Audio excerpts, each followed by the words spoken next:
décembre. Sud Radio, édition spéciale. Le Grand Matin Sud Radio.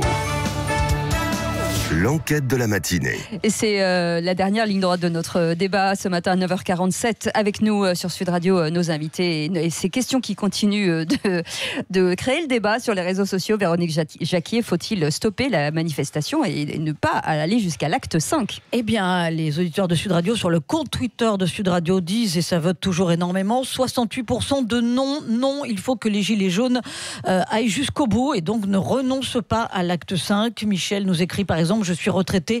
Macron, avec l'augmentation de la CSG, m'a fait perdre 500 € par an, soit une demi-cuve de fioul sans contrepartie. Ma retraite est trop élevée pour pouvoir bénéficier des aides promises. Pourtant, je ne m'en sors plus. Je suis obligé de puiser dans ma petite épargne. Et puis, il y a Sakona qui nous dit: maintenant, nous voulons le référendum d'initiative populaire ou citoyen. Un autre nous dit que dissolution, le mot n'est pas tabou. Chirac l'a fait durant son premier septennat. Il s'est même fait réélire en 2002. C'est pas la fin du monde et ça apaiserait beaucoup de monde, je pense. Rappelons qu'on pose une deuxième question pour savoir ce que les auditeurs attendent d'Emmanuel Macron ce soir. 37%. On a fait 4 propositions. Oui, après, il y en a beaucoup plus. On a fait 4 propositions. C'est la dissolution de l'Assemblée nationale qui arrive en tête. 37% votent pour la dissolution de l'Assemblée nationale, 24% pour la hausse du SMIC, 21% pour un nouveau gouvernement, 18% pour un retour de l'ISF. Alors voilà, Jean-Baptiste Djebari, ce serait pas la fin du monde, la dissolution ? Et moi, j'ai pas de tabou là-dessus. C'est un outil à disposition du président, comme le remaniement. Encore faut-il savoir pour appliquer quelle politique. Ouais. Et moi, ce que j'attends de ce grand débat autour du pouvoir d'achat, autour de la réforme fiscale, du sens de l'impôt, de la démocratie dans les territoires, c'est ça. Si, effectivement, dans 3 mois, il en sort des choses qui sont complètement différentes, moi, j'ai pas de tabou avec ça, si vous voulez. Alors, j'avais une vie avant, j'aurai une vie après.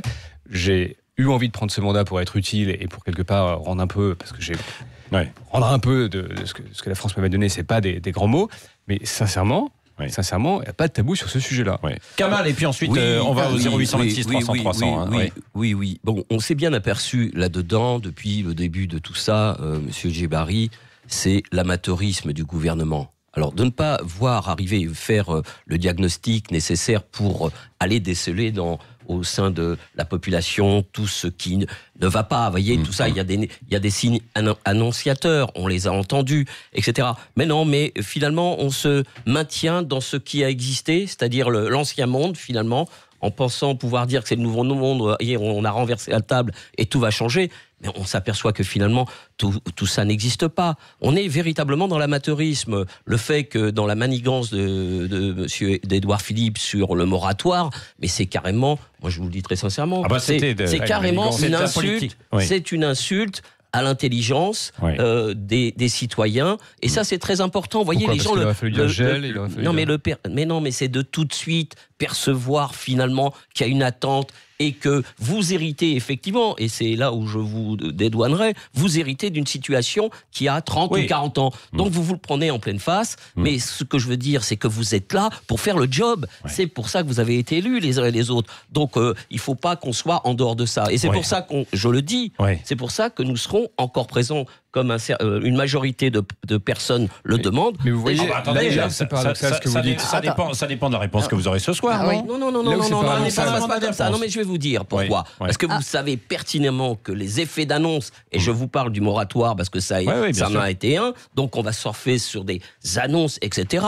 On va voir un peu les portées. Ça va durer combien de temps, ça ? On va voir tous les week-ends lorsqu'elles seront devenues effectives, réellement, vraiment, parce qu'on peut en donner, ce soir il peut en donner une dizaine ou une quinzaine, mais si elles ne sont pas effectives, on ne va pas baisser la garde. Dans votre message, c'est ce que vous disiez tout à l'heure, Michel Maffezoli, c'est pas qu'une réponse immédiate sur une mesure, mais c'est autre chose, quoi. On vit un changement, quoi. Oui, on vit un changement, et c'est amusant de voir, puisque j'ai commencé par cela, que le mot contrat social est repris, alors que ce qui est en jeu, c'est l'émergence d'un nouveau pacte. Le contrat est sur la longue durée, le contrat est rationnel, le pacte est éphémère, le pacte met en jeu les émotions. Et c'est ce glissement sémantique du contrat au pacte qui me paraît important. Et c'est là où, d'une certaine manière, les élites sont déconnectées, parce que, et le président pour moi, n'est que la cristallisation de cela. Mais est-ce qu'il peut se réconcilier avec les Français, justement?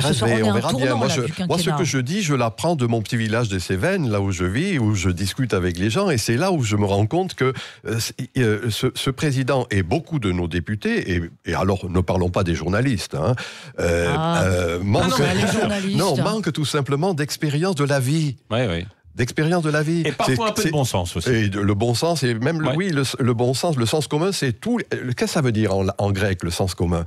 Ça veut dire tous les sens et les sens de tous. Eh bien, c'est cela qui manque. Pour moi, c'est pas la fin du monde qui est en jeu. C'est la fin d'un monde.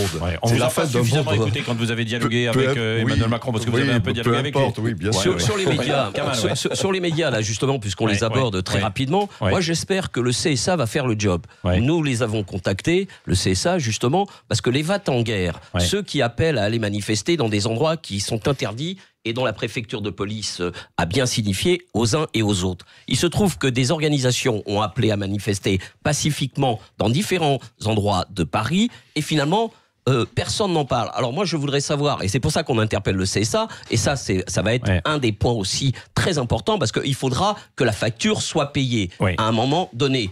C'est à ces médias qui ont été des va-t-en-guerre, à qui il faudra aussi ramener la facture, et ça c'est très important. Merci, écoutez, la transition toute trouvée, parce que dans 3 minutes maintenant, ce sera l'émission de Valérie Expert, qui va revenir justement sur le rôle des médias dans cette... Samedi, place de la République. Samedi, place de la République. Merci, Linda Kebab, donc, du syndicat Unité SGP Police FO, qui au passage est devenu le premier syndicat de la police depuis vendredi dernier, il faut le dire. Avec FO pénitentiaire et FO gendarmerie. Absolument. Et Jean-Baptiste Djebari, merci à tous nos invités et à vous également d'avoir participé sur les réseaux sociaux. Merci Véronique. Merci, restez avec nous, il est 9h57, vous êtes sur Sud Radio.